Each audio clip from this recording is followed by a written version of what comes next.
Right. After Dr. Hoffler talked to you about coding, I learned a few things. One is she calls cardiologists occasionally and is on hold. Number two is I'm probably in trouble if I code 99459, and you're probably in trouble if you're doing a telehealth with 99459. So anyway, how many baseball fans do we have? Many. All right, people know Yogi Berra used to be a catcher and a baseball manager and was real known for quotes. And one of them is, "It ain't over till it's over." And that sort of could be the nature of this talk. Again, no conflicts related to this. All right, we're going to talk about a lot of things, and the slides are just sort of a guide because I go back and forth on what I'm going to talk, what's in the slides, and so on. But some of the concepts will be to improve our success in blood pressure management, immediate postpartum, to understand the ways that adverse pregnancy events affect future cardiovascular risk, and to be able to help us with long-term preventive strategies. And the other day, I started putting these slides together back when the first episode of Horizon came out, and some friends got me to go, and I thought it was great. It was a 3-hour movie that I sat the whole time, didn't even go to the bathroom once, so it was pretty much a miracle. And of course, there's always sequels to every movie, even if they're not good movies. And this is our sequel, and we'll sort of cover the labor and delivery, fourth trimester, and beyond, but you're going to have another talk with that tomorrow. So I adapted this a little bit. Now, this slide right here, I'm partial to this side. Sorry about that on people to my left. Sort of talks about, there we go, antepartum, interpartum, postpartum, and it's sort of key considerations for the care and what we do, decisions to be made that make impact, like mode of delivery, we'll talk a little bit about, whether there needs to be antithrombotic therapy, location of delivery, we've sort of talked about that. Intrapartum, do we need invasive monitoring? Do we need cardiac devices management? Do we need mechanical circulatory or the IV filters? And that's important if you have somebody with an ASD or PFO to order the IVs have millipore filters, something that you don't think about necessarily. Then we have postpartum. The IV fluids, the management of fluids. Do we give? Do we take away? I mean, that's an awful hard thing to figure out sometimes. The other things, of course, is whether they need ICU, if you have that available, and then breastfeeding, things like that. Oh, thank you. Whether they need ICU contraception. We talked about that yesterday. Oftentimes, and I think in the state of Georgia, you can't do any within 30 days, tell me the rules on, you can? Okay. That's why I don't do no birth and no babies or contraception in my office. And again, this is the hemodynamics. We had the hemodynamics of pregnancy itself, but this is the hemodynamics of labor and delivery. And if you look at that, there's the mean arterial blood pressure. The SVR goes up, that's systemic vascular resistance, but the cardiac output goes up. So there's a large shift of fluids, large changes in hemodynamics, things that we have to worry about. Remember, we talked about coronary artery dissection occurring late pregnancy and after delivery. Aortic dissection, that's when that's most likely to occur. You got the shift of fluids. All of a sudden, you have 1 for 2. And you can get heart failure at that time. Someone brought up diastolic dysfunction. Sometimes there's a stiff heart, especially older moms with long-standing hypertension, and you have to watch their volume closely.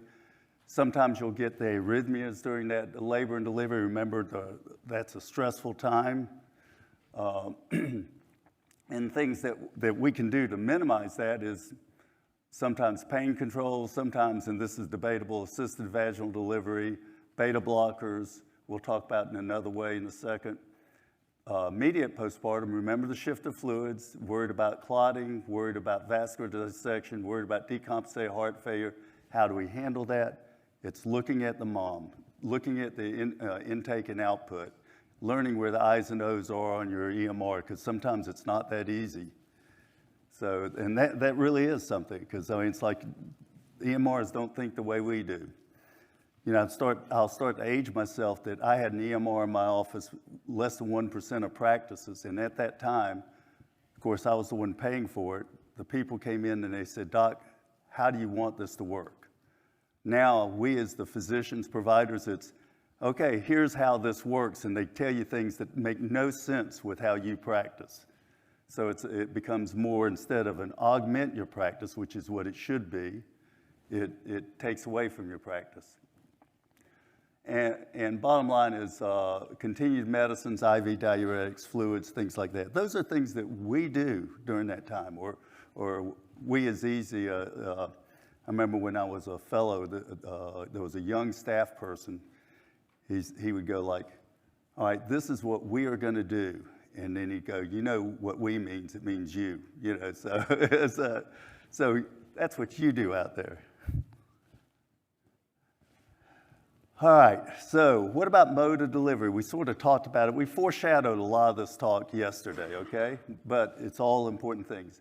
For the most part, and my spell correct did not work well for the most part. We've got some new words, a new language.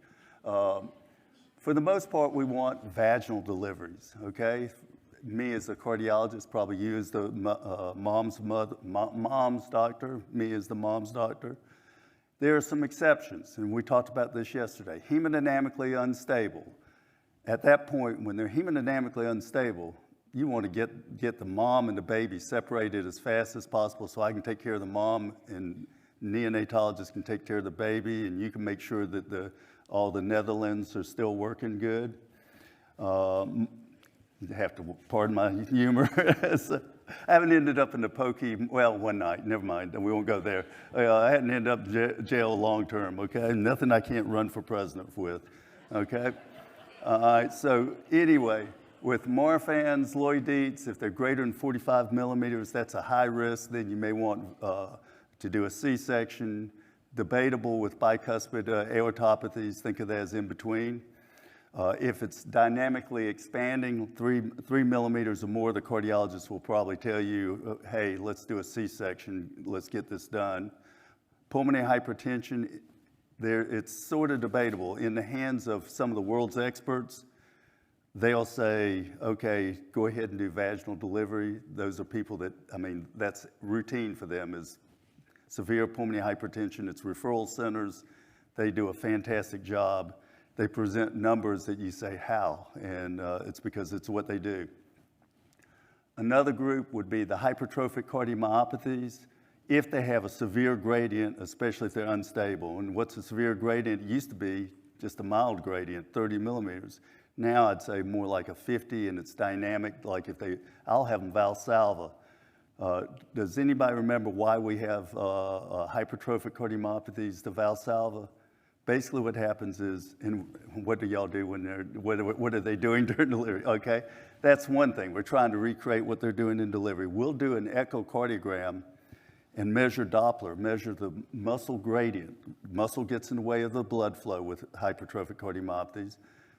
The heart gets smaller during Valsalva, so the muscle's going to sort of affix to itself better.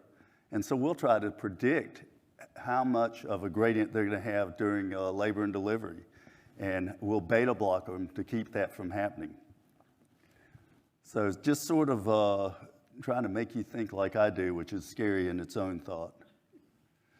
All right, this is another busy slide. This is the stuff that I don't really talk about much, but it's basically the meds that commonly used during delivery. Oxytocin, you know, the big thing with oxytocin, y'all know about it more than I do, is not big boluses, slow, and so on. Terbutaline, we don't use that much of, at least in the patients that y'all consult me for. But you know, in the old days, that used to be the #1 way of saying, oh, let's slow this delivery down and not use as much. Methadone, to stop postpartum hemorrhage, you got to be careful with the severe hypertensives, preeclamptics, the aortopathies, and you want to actually try to avoid it in those patients. And carboprost, again, the problem, high blood pressure, same sort of thing. You got to be careful with the vascular diseases. So going a little bit further, all right, what about if they do need surgery? Okay, there's been all sorts of strategies for if they need cardiovascular surgery. And if you look, you know what, I'm gonna go over to this side because there's a lot of people over here. Of course, I work better to that side, so you'll have to forgive me. All right, so this bottom line is maternal mortality, fetal mortality. And you know, the old saying, if mom's not doing well, the baby's not gonna do well, that's always still the #1 thing, but you can see that the mom mortality actually is worse mid-range, but it's fairly low nowadays. And what has become the latest strategy is if you can put the surgery off, literally do it late, do the C-section, have like 2 operating rooms ready back to back or side to side, and literally try to deliver the baby first, then do the cardiac surgery.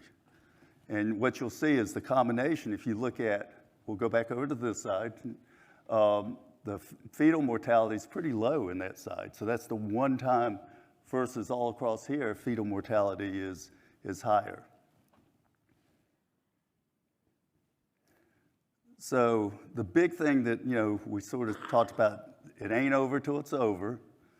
The risk does not end at delivery. And some of this stuff will overlap with a talk tomorrow, but this way you can drink your coffee tomorrow. This is a slide we showed yesterday, but it's a reminder. It ain't over till it's over, okay? Hemorrhage occurs usually in the 24 hours postpartum or in the first week. Mental health conditions are postpartum, big time rise in death related to mental health. Cardiomyopathy, oftentimes the death, or over half the times the death is later, like 43 to 180 days postpartum. Now I think some of that is diagnostic, some of that is development. And again, cardiovascular and coronary conditions after delivery. So, you know, it's like you've had this complicated patient, they deliver, and you take a deep breath and you think, oh, well, I can go home now. Well, I'm just telling you that, hey, it ain't so simple. All right, this is a good description of it ain't over till it's over. All right, how many people know what long QT syndrome is? It's an EKG abnormality, familial abnormality. The QT is prolonged. There's a familial version, and why is that important? Because they're at risk for sudden death. That goes back to yesterday when I talked about take a family history, first cousins, second cousins, third cousins. If they die young, sudden death, worry about them when they tell you about palpitations. If they get in a cold pool and drown, that's something to worry about. So what happens in the prolonged QT is sort of interesting. We've gotten very good at beta blockading them, and we'll use this as a jump to talk about a lot of things. And with beta blockade, their risk during pregnancy, and that's what, sorry, I think I just blinded somebody. You know, if you look during pregnancy, it's not much different than pre-pregnancy, you know, for events. Postpartum is the time that they're of concern, okay? So we'll sort of think about that, okay? So it's an inherited disorder of myocardial repolarization. That's your big words for the day if you're playing Scrabble later. It's associated with syncope and sudden death. And we talked about beta blockade is the treatment of choice. And there are various guidelines out there, but basically beta blockers should be continued throughout pregnancy, but especially day of delivery and after. And that's what we just showed with that. We feel like the arrhythmic events during pregnancy are basically not increased in those receiving beta blockers. And we know that it is increased in those that did not receive beta blockers. And one study that we showed the pictures from, the events were high postpartum. All right, this is a nice slide because you can use this is medications, and I'll talk a little bit about long QT, but we'll also talk about some of the medicines you can use for hypertension, so on. So for the long QT, the drug that has been known to be best studied and seems to cover best and take care of, protect patients is Nadolol. And so it's one of the preferred drugs. The problem is it has very limited data in pregnancy.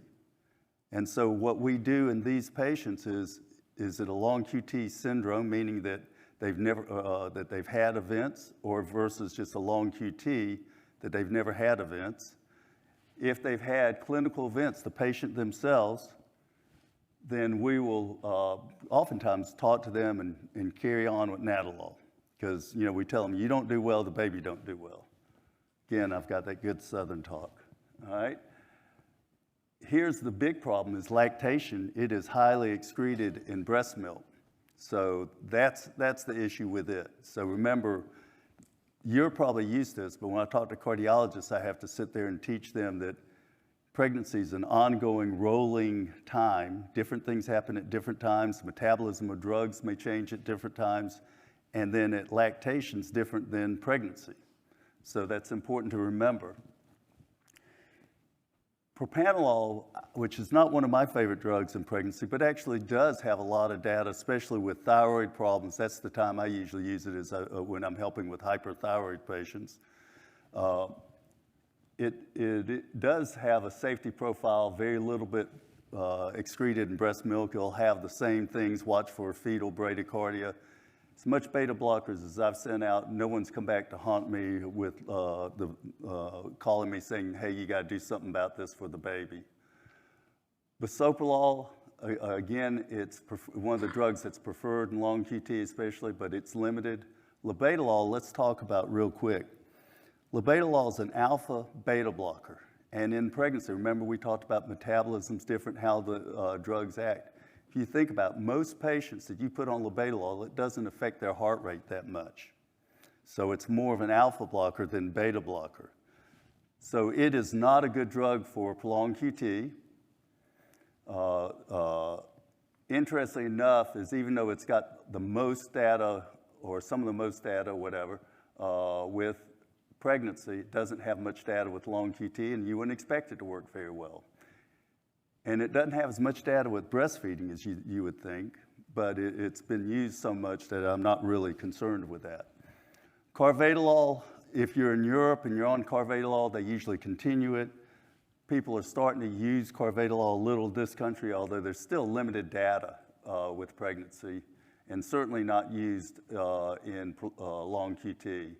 So where I'm sort of heading with things with carvedilol in other areas, not in long QT, is if they're on it, they're stable, I talk to them again and say, okay, I've got more experience. There's more experience with metoprolol, because carvedilol is a heart failure drug. And those are complicated patients. They're sometimes getting pregnant, and we're already taking them off a lot of their medicines before they're pregnant, or if it's a whoopsie, all of a sudden, which unfortunately does happen, and so on. So I'll leave some people on, but I tend to change to metoprolol for the most part. Atenolol, Gretchen and I talked about, because it was one of her mentors who still uses atenolol, but one of the 2 articles that got it where it's sort of on the forbidden list was his. And yet he's the one that loves atenolol, and it's sort of interesting, but in my hands, I don't use atenolol, okay? Metoprolol is one of my favorites as far as during pregnancy. Problem is with long QT, it's not as effective. So I might use it in someone who I'll have a talk with the mom who has family history of long QT. She's got QT on her EKG, but she's never had a clinical event. And I'll talk to her about, here's the discussion. Here's what we have the most data with. Here's the potential drugs, and should we use it or not? Now, I want to go an aside, talk about pharmacologic, and we may have talked about this briefly, or it was an aside session. When you think about pregnancy, everything about how a drug is handled is different during pregnancy. The motility through the esophagus is different, through the GI tract is different, the acid base in the GI tract is different. GFR is low. Why is it low? It's because the kidneys are working big time, right? That's creatinine's normal. We mentioned, I think Juan mentioned yesterday, creatinine is usually low, 0.4, 0.5. Creatinine of 0.9 is high in pregnancy. And that's because the kidneys are working full time. Liver metabolism is working full time. Well, metoprolol succinate oftentimes it's a twice-a-day drug or a 3-time-a-day drug. Metoprolol tartrate definitely is a 3-time-a-day drug, possibly a 2-time-a-day drug, you know. So what's nice nowadays is a lot of my patients wear smart watches. And what I'll have them do is show me their phone and show me their heart rate during the day. And with beta blockers, you can say, hey, look, about 8 hours into this drug, it starts running out, because you can look at the heart rate. Or you can get them to check their blood pressure 2 or 3 times a day. So this is sort of my flight ideas using long QT to talk about hypertension. We'll talk a little bit more in a second. All right, so here's some preeclampsia tidbits. Again, this is my random after the first day, so we're changing my slides one more time because I hadn't done it in the last hour. So the big thing I highlighted out, which I think is interesting, is, and we will ask these questions, I tend to think, and it's, again, association, not cause and effect, associated with IVF, whether it's because older moms, whether it's other reasons, but just pure statistics, that makes me more concerned for preeclampsia developing. Now, we'll ask them about snoring, because remember, we said everything changes in pregnancy. All the muscles get thicker, the tongue gets thicker, and we have palled together with one of the sleep doctors who believes what I believe, and there is some literature to support this. Not just that there's an association, but there's even one study that suggests you can lower the incidence of preeclampsia by treating sleep apnea during pregnancy. And it makes sense, right? It's a placental problem. The placenta's not getting enough supplies, not getting enough oxygen. Well, what's happening during sleep apnea? They're getting hypoxic multiple times during the night, so it makes a lot of sense to me. Now, it wouldn't be the first time in medicine that something made sense to me, could put it together, and then years later, hey, that wasn't really the answer. But we're very aggressive about trying to identify that. And remember, it also tends to be more in the obese patients. They're more at risk, so, you know, fix what you can fix. So, you know, you might want to talk with some of your sleep doctors in town, because, you know, for the routine, let's say I needed a routine visit, probably 6 months I'd get into their office. It's like I send him a text, and usually within 6 hours he's gotten back with them and gets them evaluated.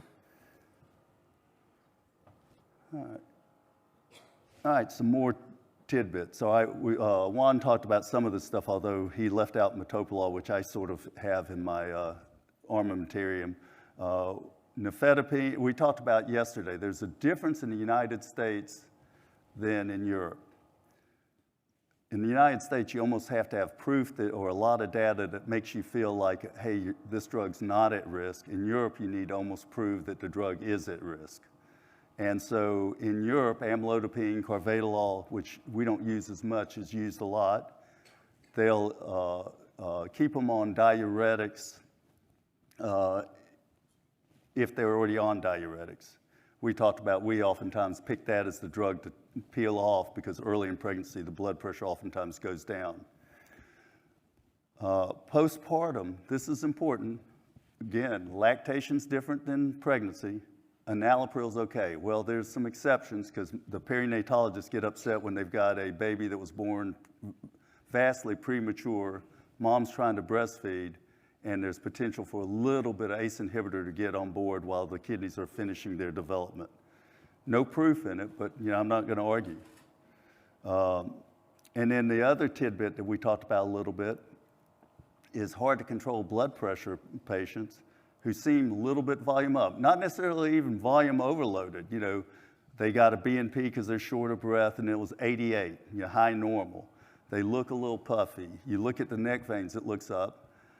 I'll lots of times do a little bit of furosemide, oftentimes 20 milligrams IV, Q8 hours for 3 to 4 doses, and always looking at their potassium. So if their potassium's below 4, I give them potassium with it to try to stay ahead. And have had good luck with the hard to control blood pressure. Now, it's not my first line, but let's say they're already on a bunch of medicines.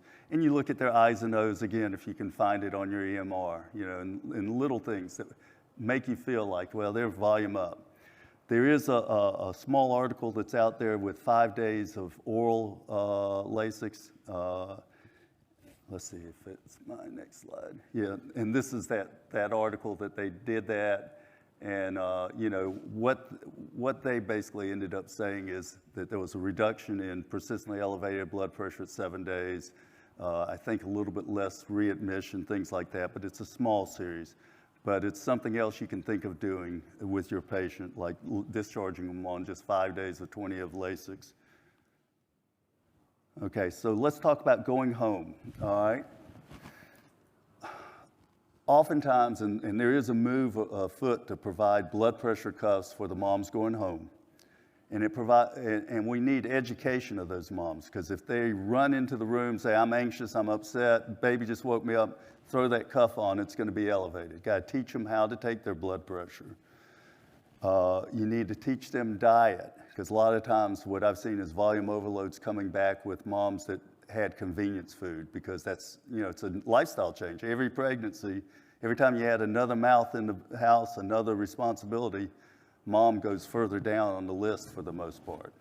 So we teach diet. We also talk about, in Atlanta, there's a Good Measure Meals has been around. It's Open Hands Atlanta has had a healthy meal option that's not that expensive, that sometimes we'll tell them about. And it's not frozen, it's pre-made though, not bad taste, not that expensive. I forget the exact price, but I'm always amazed. And I'll show them that on the website and just say, you know, maybe for the first few weeks till you get control, this might help you. The other thing that we do is teach them signs of worsening. And you know, if you think about when a lot of the things of pregnancy should only get better after they go home. They shouldn't get more short of breath, they should get less short of breath. They should get less edema, not more edema. Their weight should be going down. So we need to be able to teach them how to advocate for themselves and be able to present on the phone triage. My blood pressure's up, my weight is up, I'm more short of breath. That's hard to argue with. If you just say you're short of breath and you know, add some anxiety in there, and you know, it sounds like anxiety is the issue. So again, we teach them what things are bad, try to prevent it.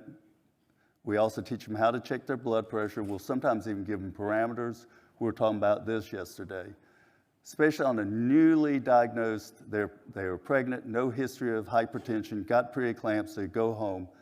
I've had some patients that turned on a dime. They were on multiple medicines. I remember the first time it happened, and what happened was, patient saw me, close follow-up, blood pressure was still like 130s over 80s on multiple meds. And a week and a half later, they're in the emergency room, hypotensive. And all of a sudden, I'm going like, whoa, did I do something? And then I looked, and they had had a visit with their OB in between, and blood pressure was right what we had it. So, you know, moms can turn on a dime. And so we also teach them, okay, if your blood pressure goes below whatever, I'll pick a number, hold that medicine and let us know. And I'll teach them that your blood pressure may return to normal. So, you know, just little tricks. And this is a busy slide. Instead of walking you through it, I'll just tell you this is the important information, because we use this for years. We talked about a maternal heart health clinic, which isn't magic that the cardiologist has to do. In fact, one of the first people to do a postpartum maternal heart health clinic is a guy named Graham Smith in Toronto, I think, who looked at all the old data. And all this data that we're seeing now that is prospective or better studied has been out there for 40, 50 years. And that is that moms that have preeclampsia are more likely to get premature heart disease. Not saying cause and effect, just saying there's that association. As we go down the line, what I'm looking at how statisticians work, and they try to tease out the stuff, they think 85% of it is just like in the general population. 85% of early cardiovascular risk or how people end up with early heart disease is related to traditional risk factors. So we utilize this group and pick on them and say, hey, we want to make sure we do some teaching. We have a nurse practitioner that goes through with them some of the stuff. The biggest advantage I think that she has by meeting with them and doing things is over time she's learned, because every mom's got a different situation. Some of them are the sole keeper and they're working and they have 4 kids. Some of them have a good partner involved, and even the partners that stay at home. Some of them handle it differently, and it's how they integrate lifestyle changes. How do they get the little activity in? A lot of times, you know, if you think about it, you have these moms that before they get pregnant, what did they do with their life? They went to the gym. That was number one thing on their schedule. Well, that's number 27 now, and they probably won't see the gym again. So you teach them anything is good. Walking with the kids in a stroller is good. You know, or if the kids are 7 and 8 years old playing sports, go walk around the field. There's all sorts of little things to get, you know, any activity is good. And what we talked about yesterday was sort of a gradation of these APOs, that it goes anywhere from small gestational age all the way up to severe preeclampsia, and the risk goes up. So even small for gestational age has some increased risk, but when you go up to preterm birth, gestational diabetes, gestational hypertension, preeclampsia, then the king or queen of them all is severe preeclamptic, have an 8-fold risk of premature heart disease. So that's people with a big bang for the buck.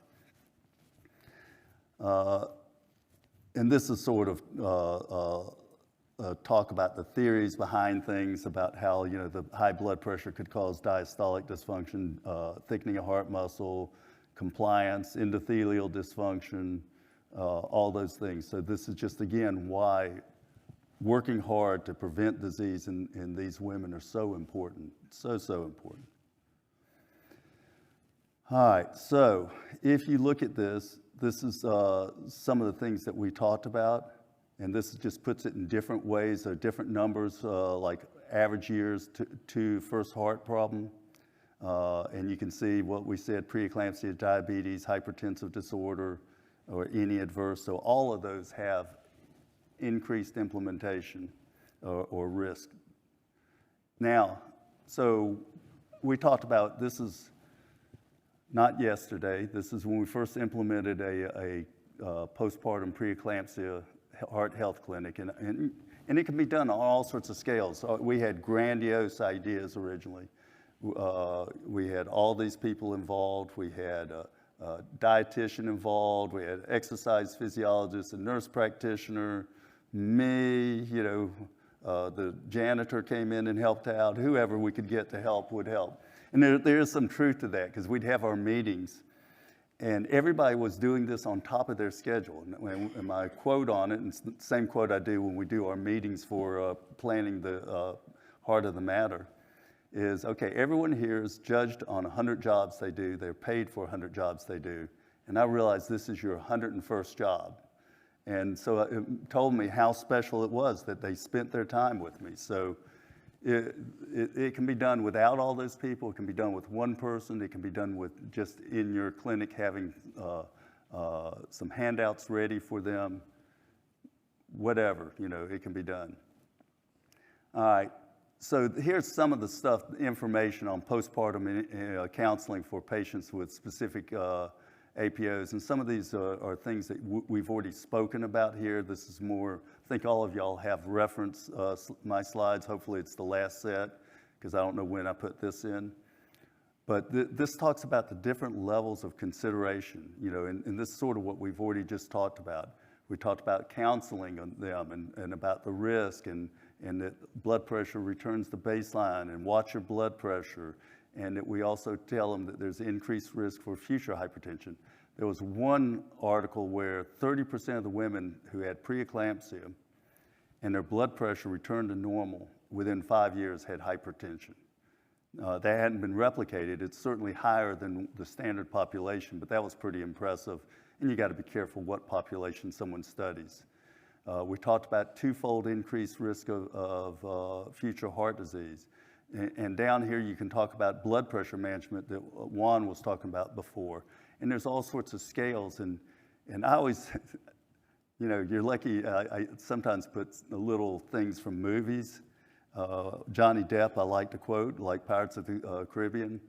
And they talk about rules. And he says, well, it's more like guidelines, you know, so the numbers are more like guidelines, but we've transposed guidelines into rules. You know, we're all sort of like, we're judged by the guidelines, and that's not fair, because you should individualize patients. Little aside from that, I use different parameters for different patients. If they've got left ventricular hypertrophy, either on EKG or echo, like Juan was talking about, I try to get their blood pressure under 130/80 most of the time.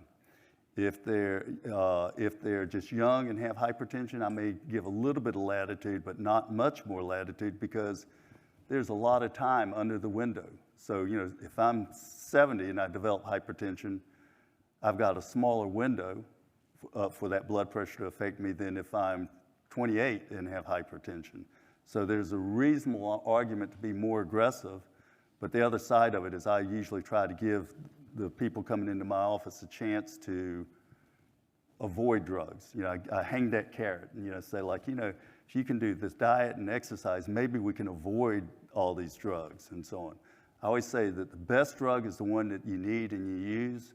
The next best drug is the one you don't need and you don't use. So, actually, I think I flip-flop it, but whatever. I obviously didn't have enough coffee this morning. So anyway, other things, the lactation considerations, we talked about certain ACE inhibitors are available. There's theoreticals that diuretics may affect breast milk drying up. I'm not convinced that at 12.5 of HCTZ that it does. But I do try to avoid diuretics if I can avoid it. The ACE inhibitors that I will use, we talked about enalapril is probably it. Lisinopril, theoretically, it would be ideal because it has nothing in the breast milk. You can't see it, but it doesn't have the level of experience postpartum. And then you got to talk to them about subsequent pregnancies. What's the risk of recurrence? This is probably better for Juan, Gretchen, Ann, and the rest of the MFMs than me. But what I usually do is I paint it as, well, now that you've had it, your odds of getting it again is higher. But our job is to try to lower those odds, and it doesn't mean you can't have a successful delivery or a successful baby, but you need to know that you're going to have to be watched closer. And the positive thing is everybody's warned, and they will watch you carefully. Anything y'all say different? Yeah, I feel sort of funny in front of a bunch of OBGYNs. Well, this is my counseling about pregnancy. Like I said, when my daughter was 15, don't get pregnant. It was easy then. As far as estrogen, we were talking about HRT. If you look at the negative literature, it's on much higher doses than what we give nowadays.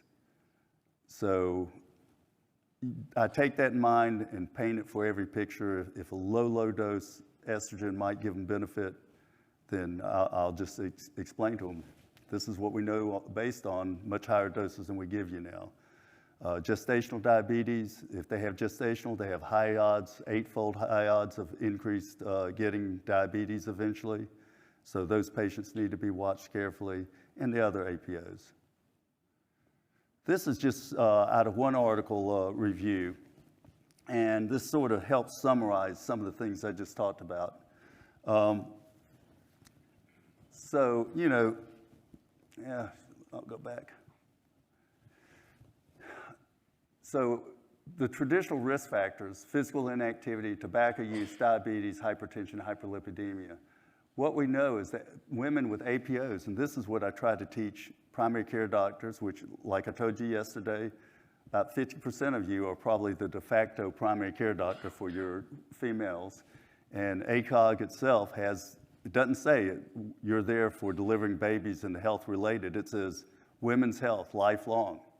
And that's where y'all lay. So you need to be thinking about this. And if they had APOs when they were 20 years ago, that would heighten my concern for future risk. And things that, like we talked about, waist circumference is better than weight. You can use risk calculators. You can use calcium scores, hemoglobin A1Cs, lipids, and things like that. Let's see. That may be. I kept trimming my slides because I was going to talk too long. Some of the things I'll mention to you on this is I'll sometimes do calcium scoring on women 45 and older. Anybody in here use calcium scoring? All right, we got one. I'm going to get y'all to use it more frequently. If they've had preeclampsia, adverse risk, I would use calcium scoring, and if they're in the 75th or higher percentile, then I would treat them more aggressively. That's based on just sort of what we've done, okay? So there's two different scores. Have y'all looked at scores? So there's scores, the raw score, and there's a percentile score on calcium scoring. And the way to think about it is the pure raw score, calcium is sort of like the body's reaction to atherosclerosis.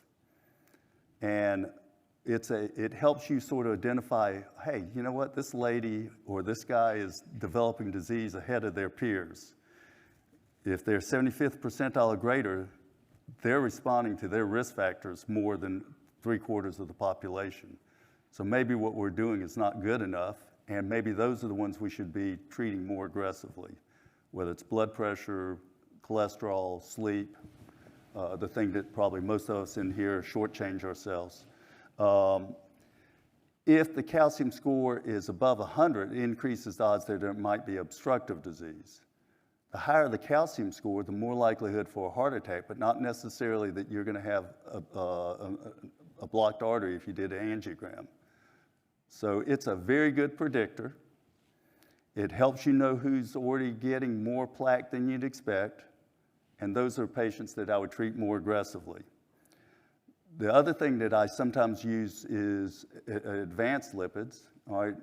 So simplistically, LDL-C is LDL particles with cholesterol attached. It's not all the LDL particles. There are two different advanced lipids that are, in my mind, of good function, and there's one that might be coming up. LDL-C has most of the data as far as preventive, and that's because it was cheap. You could put it in your office and it'd be reproducible, and you could do big studies with thousands of people, and about 80–90% of the time, it predicted either the ApoB, which is attached to all the LDL particles, or particle number. And so that's why all the studies had LDL-C, because way back when I was in medical school, to do a true lipid profile was thousands of dollars. So you're not going to have studies with 5,000 people that you get multiple studies and so on, because you said, hey, we can do the LDL-C. So it's a very good predictor for most people. People that I will start doing advanced lipids, and I'll tell them may cost you out of pocket on, or people, one of two people with LDL-Cs that aren't that impressive, look pretty good, but have a high calcium score. And then the other people is triglycerides, and I thought I had some slides about lipids in here. I guess I didn't. I didn't give my last version. I'm going to fly off the cuff in a second. Laboratory normal for triglycerides. Anybody remember the number? About 150, okay? You come to my office, you have a fasting triglyceride of 130, 120. In my mind, you probably have a metabolic syndrome until proven otherwise. All right, and again, that's someone advanced lipids look good at doing. So anyway, that's postpartum. Now, I thought I'd had a few extra slides. I kept going back and forth and trying to estimate my time. How many people know that statins are no longer forbidden with pregnancy? So how many people have had a patient on a statin that were pregnant? Don't see as many people raising their hand on that one. I've had one, okay? So some of it was theoretical stuff. Some of it was, you know, the usual fright and flight. Oh, we had a couple patients that ended up way, way funky, so we don't know anything about it, so it's an X. Ended up, there's a large bit of data with pravastatin, which is a statin, old statin. It is not lipophilic, or hydrophilic, I should say. It is weaker, and it doesn't go into the brain or across the placenta. And there's a lot of literature out there of, oh, they happened to be on this, looking back at old literature, and there wasn't any untoward events. So at this point, they've sort of removed and there's no longer X's, but they removed the forbidden thing. But no one's doing it because you don't want to be the first one to do it, right? But there's going to be some studies out there. Now, why would that be important? Number one is, we talked about, you out here are the ones that are taking care of women. Traditionally, what has happened is, it's almost like an eclipse during childbearing years. It's like, hey, I'm not going to check your cholesterol because we're not going to treat it. What does it matter? It's not till you're 70 or 80. Well, actually, the effects of lipids are probably lifelong. True, it usually gets worse as time goes on. Our body doesn't handle it as well and so on. But still, remember I had the slide yesterday that there's a lot more older women getting pregnant. About 10% of women under 40 have lipid profiles that should be treated. You go over 40 and it's much higher, all right? So we got to start thinking about that, because if you think about it, right now still statins aren't good for breastfeeding. So someone starts trying to get pregnant, you say, well, we're not going to start a statin, or we're not going to check your cholesterol. And there may be 10, 15 years of no treatment, and that plaque starts building up. And the analogy I give is, and this isn't proof, this is a Lee Padoveism. If you got a river, sludge starts building up on the side of the river, any mud that's left in the river goes where? Right where there's already sludge built up. So I hate to have that start early, okay, in patients. So I think that one is eventually we'll be treating lipids more aggressively up until pregnancy, and it's reasonable to even say, hey, let's keep you on the cholesterol-lowering drug until you get pregnant, or 1 month before you start trying to get pregnant, or whatever, versus, hey, let's ignore it. There's also literature that kids that are exposed to high cholesterol in their mom are more likely to have high cholesterol. Good literature. I mean, I'm talking about at 12 years old, okay? So that's a little scary there too, right? So you've got the mom we're basically ignoring for 20 years of their life, more or less. You got kids that are affected by it. There's a lot of reasons to say maybe we should be treating differently the lipids. And so this is sort of a teaser as to what are we going to do coming up. You know, it's not saying what to do yet. But I will mention one other thing. There is good data, correlation, that patients that have high triglycerides going into pregnancy are at higher risk for preeclampsia, okay? So it may be a marker that you want to look at. And I actually started looking at it some in the over 40s that come to me for preconception, you know, just telling them, you know, this is what I believe, not what I know. But also think about this, you know, triglycerides more than double in usual pregnancy. Someone starts out with a triglyceride of 250 and they end up 500 or 700, then that's a real problem with it. So, you know, it should be some of the preconception counseling in my mind. All right, so I did flight of ideas, a little bit of talking, left y'all with three minutes.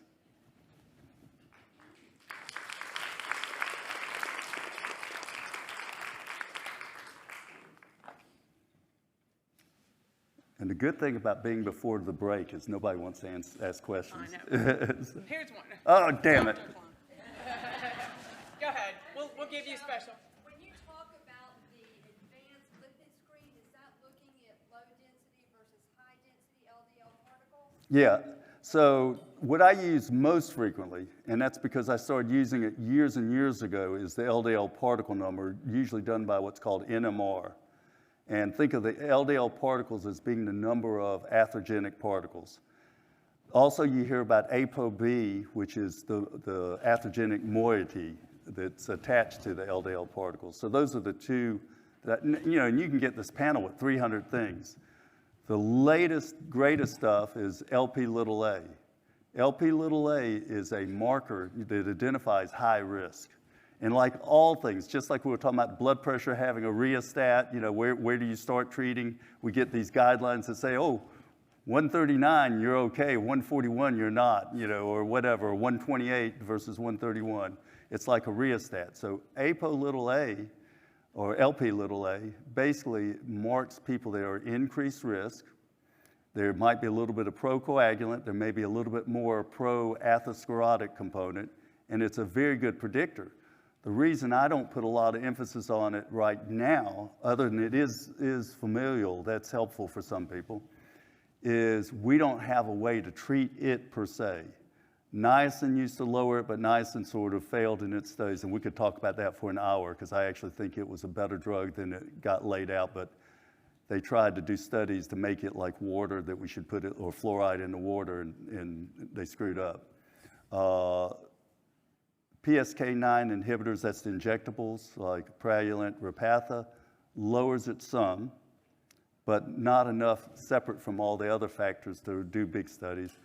There are now agents out there that work totally just on the Lp(a) that will eventually come to fruition as far as studies saying, does it independently lower the risk, treating that? Right now, if someone has Lp(a), it's just another marker that makes me treat them more aggressively, just like a calcium scan would. So we're gonna Dr. Padove's gonna hang out afterwards. And, I'll just hang do out. more. I've gotten the hard stop, so we have to thank Dr. Padove so much. And sorry. And we're gonna spend time with the exhibitors back at 10:45.